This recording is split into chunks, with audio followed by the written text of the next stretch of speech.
આપણા મુખ્યમંત્રીશ્રીએ જે વાત કરી, કાર્યવાહી કરતા અમને દર્દ થાય છે.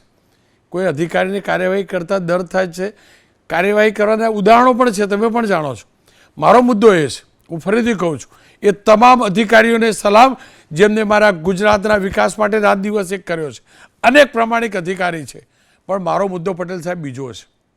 મારો મુદ્દો એ છે કે શું અધિકારીઓ સુધરશે ખરા?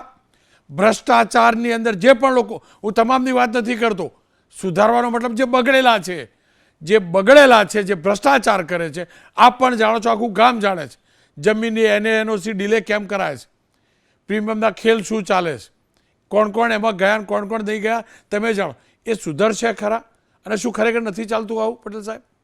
નથી ચાલતા વહીવટો?